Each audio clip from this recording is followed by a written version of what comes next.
Kapag tayo nag-iimbestiga ng walang direksyon, hindi po pinahintulutan ng batas. Tandaan po ninyo, ang Senado o ang Kongreso ay hindi piskalya, lalong hindi korte. Kami po'y gumawa ng batas. Kung wala kaming nakaambang batas, hindi kami dapat gumawa ng inquiry in aid of legislation. Okay? Follow up ko. Kung wala pala silang nakikita kayong purpose, ano sa tingin ninyo ang purpose nila? Ang purpose nila, wala. Ang purpose nila ay magpasikat. Ang purpose nila ay durugin ang gusto nilang durugin. Alam naman ninyo kung saan patungo yun eh.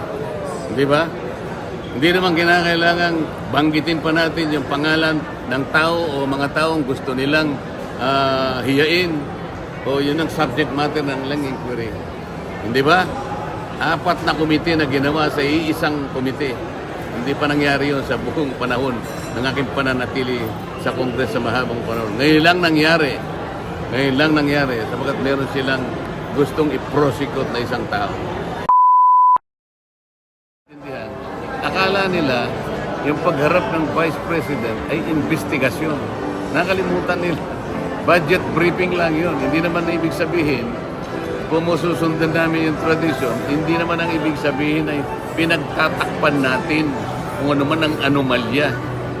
Kahit anong opisina ng gobyerno na nakasulat sa atin sa Ligat Batas, hindi makakaiiwas doon sa accountability. Lahat ng opisina, lahat ng naglilingkod sa pamahalaan, accountable tayong lahat. Walang iiwas doon, walang exempted doon. So iba po yung nagpipresent ka lang ng budget. Iba naman yung susuriin yung pagkakagasta ng budget.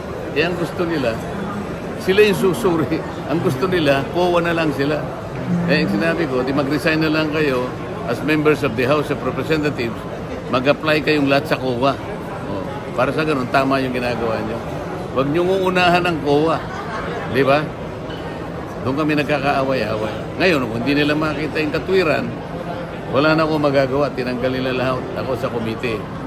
Okay lang sa akin yun. Kahit ano pang gawin nila, wala akong problema doon. Basta tilalaban ko kung nalalaman kong tama. Yun ang prinsipyo ko eh. Wala akong alam na ibang prinsipyo, kundi yung tama at saka yung matuwid. Nabanggit nyo po yung pagtanggal sa inyo sa lahat ng komite ninyo. Ano po ang inyong nakikitang dahilan bakit po nila tinanggal kayo? Dahil hindi nila mapangatwiranan yung sinasabi ko. Ayaw nila na tinuturuan ko sila. Ayaw nila na pinaalalahanan ko sila. Sapagkat tama yung sinasabi ko. Wala silang mas matibay na argumento sa sinasabi ko. Palagi ko napapahiya sila. At pagkatapos, ang gusto nila siguro ay magmina sila ng ebidensya laban sa ating pangalawang Pangulo na alam ko naman walang basihan, walang katwiran at nakabase lahat sa illegal na pamamaraan. Sabi ko sa kanila, bahala kayo sa buhay nyo kung gusto nyo magmina ng ebidensya ng walang basihan. At gagamitin nyo siguro kung nag-iisip kayo ng impeachment, nasa sa inyo yun. Kaya nila akong tinanggal para sa ganun siguro kung magpapalit sila ng impeachment ay hindi na ako siguro makakapagdepensa. Yun ang akala nila. Nagkakamali sila. Habang nandun ako, ilalaban ko yung tama. Gusto nila, tanggalin nila ako sa House of Representatives. Pero mahirapan sila. Kung regarding naman dun sa di ba, ang gusto nyong mangyari pag naging senador kayo, yung function ng Oversight Committee. Kasi kulang yung 8 minutes nyo nung magpapaliwanag eh. Ano ba yung kahalagaan ng oversight? Yung oversight kasi, kinakailangan, suriin mo, tingnan mo kung yung pagpapatupad ng mga batas na ginawa namin ay nangyayari. Anong saysay, anong halaga ng batas na ginawa mo? Ang tagal kaya ng paggawa ng batas? Ang gastos kaya ng paggawa ng batas? Pagka nagawa mo, bigla mo na lang ilalagay sa cabinet, di mo gagamitin? Saan ka naman nakakita? Ikaw, bibili ka ng sapatos, ng damit. Hindi mo gagamitin, lalagay mo lang sa cabinet. E di nabulok yun. Sayang naman yun. O paano yung layunin ng batas na yun? Di ba para sa tao yun? Walang gustong gumawa nun. Ang gusto nila puro ngawa. Puro salita. Kamukha ngayon ng mga kilala ninyo, puro salita. Ano ang maaasahan namin sa isang Congressman Marcolita patungkol nga po dito sa mga napupunan ninyo ngayon sa Kongreso at dito naman pagdating niyo sa Senado? Ang maasahan po ninyo ay isang tapat, malinis, at walang pagkukunwaring paglilingkod. Itatama po natin yung mali, ilalabas natin yung mali, mangyari na yung mangyari. Pag napunta ako doon, ituturo natin sa kanila kung paano ang pagiging senador. Makikita nyo kung ano talagang gawain ng isang senador. Bahala sila sa buhay nila kung kukopyahin nila ako. Pag kinopya nila ako, makikinabang ang taong bayan. Pag hindi nila ako kinopya, mapapaya silang lahat. At bahala na kayo kung anong gagawin nyo sa kanila. Last na lang na tanong kong, pakipaliwanag sa amin kung ano ba talaga ang ibig sabihin. Kasi po, ang nangyayari, lagi pong marami po ang mga committee na nag-iimbestiga. At sinasabi ito daw po ay in aid of legislation. Ano po ba ang ibig sabihin pagka ganito? Bakit po wala pong nabubuong batas?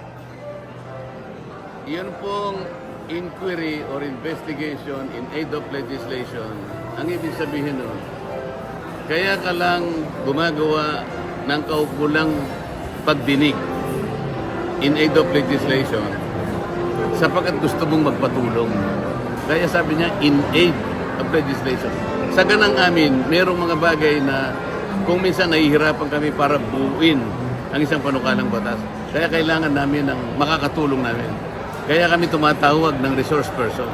Ibig sabihin, kaya mo tinawag yung tao na yun para tulungan ka na buuin yung panukala na hindi mo makumple-kumpleto. Okay? Ibig sabihin nun, bago ka magtawag ng inquiry in aid of legislation, meron ka ng panukalang batas na dala-dala. Blanco na lang yung iba, yun ang gusto mong buuin. Kaya ka tumawag ng mga tao, makatutulong sa'yo para buuin mo yun. Ngayon, wala yun. Ibig sabihin, tatawag lang sila in aid of legislation daw. Pero wala naman silang binubuong batas. Tingnan po ninyo, ilang tao na yung kanilang tinawag. Hindi nyo na mabilang kung ilan sila. Ilang tanong na ang itinanong. Ano ba yung threshold? Ilang tanong ba ang kailangan mo para mabuo mo ang isang batas na iniisip mo? Ang problema, wala silang binubuong batas. Kaya kahit 1,000,000 tanong o 34 na track na tanong ang itatanong nila, hindi sila titigil. Walang direksyon dahil walang legislative purpose. Walang limit. Ang ibig lang sabihin yan, hindi sila nag-iimbestiga in aid of legislation, but they are investigating in aid of prosecution. Isang bagay na mali at hindi pinapayagan ng ating saligang batas. Sabi ng ating Korte Suprema, ang Senado, ang Kongreso ay hindi binuo para mag-imbestiga ng krimen. Hindi kayo piskal, sabi niya, hindi kayo korte.